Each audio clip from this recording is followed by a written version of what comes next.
ओम गणपति नमः। गणेश चतुर्थी की आप सबको हार्दिक शुभकामनाएं।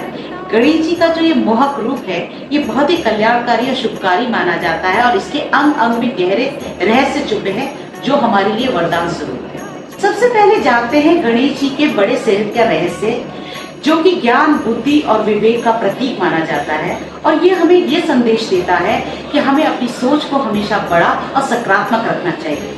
सही बुद्धि और विवेक हमें सही गलत में निर्णय करना सिखाते हैं।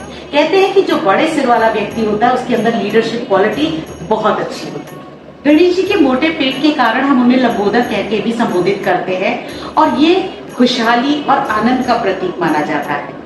और ये हमें ये संदेश देता है कि जीवन में बहुत अच्छी बुरी घटनाएं होंगी, बहुत अच्छी बुरी बातें होंगी और हमें उन्हें अपने अंदर बचाना सीखना चाहिए। गणेश जी का जो प्रिय सवारी है मूषक या क्रोंच, वो हमें ये दर्शाता है कि चाहे कोई कितना भी छोटा क्यों ना हो, वो भी महान बन सकता है और हर एक का अपना महत्व होता है। इसलिए हमें कभी भी किसी को छोटा या हीन नहीं समझना चाहिए। चूहा एक ऐसा जीव है जो हर वातावरण में अपने आप को ढाल लेता है, जो हमें ये सिखाता है कि जब भी विपरीत परिस्थितियां हो या चुनौतीपूर्ण परिस्थितियां हो तो हमें भी उसके अकॉर्डिंगली अपने आप को चेंज कर लेना चाहिए। गणेश जी की जो छोटी छोटी आंखें हैं वो सूक्ष्म दृष्टि यानी माइन्यूट ऑब्जर्वेशन और एकाग्रता यानी कि फुल कंसंट्रेशन को भी रिप्रेजेंट करती हैं, उनकी भी प्रतीक मानी जाती हैं। और ये बात हमें ये सिखाती है कि कोई भी बात हो तो हमें उसको बहुत ही माइन्यूटली पहले ऑब्जर्व करना चाहिए और तब अपने लक्ष्य की ओर अपने ध्यान को कंसंट्रेट करना चाहिए। गणेश जी के दो बड़े बड़े सूप जैसे कान, जिन्हें हम सूप कर्ण भी कहते हैं, वो हमें ये सिखाते हैं कि हमेशा हमें दूसरों की बातों को ध्यानपूर्वक सुनना चाहिए और फिर अपनी बुद्धि और विवेक से निर्णय लेना चाहिए।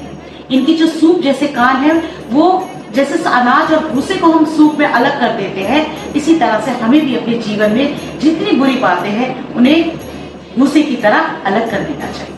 गणेश जी के एक दांत के कारण ही हम उन्हें एकदंत कह के भी संबोधित करते हैं और मान्यता ये है कि जब महाभारत लिखने बैठे तो गणेश जी ने अपने एक दांत को तोड़कर उससे लेखनी का कार्य किया था और ये टूटा दांत उनका समर्पण, बलिदान और त्याग का प्रतीक माना जाता है।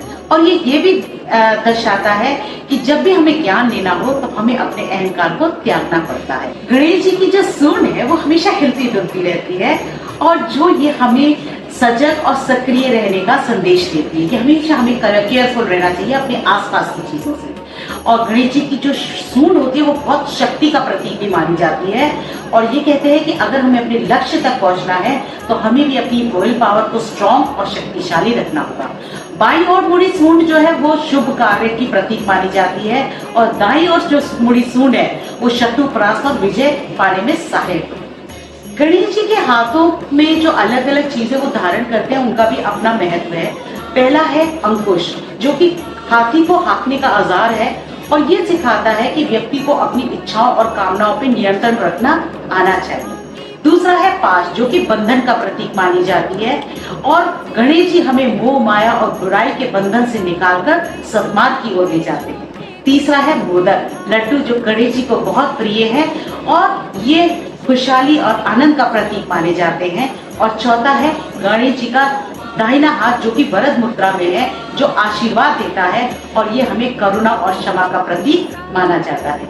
और गणेश जी के इसके अलावा भी अलग अलग मूर्तियों में आप अलग अलग चीजें देखेंगे, जैसे कहीं पे गणेश जी ने कुल्हाड़ी, परशु धारण किया जो विघ्न काटती है, कहीं पर उन्होंने कमल का धारण किया हुआ है जो कि शुद्धता का प्रतीक मानी जाती है, कहीं पर वो शंख धारण किए हुए हैं जो कि ध्वनि और ऊर्जा का प्रतीक मानी जाती है।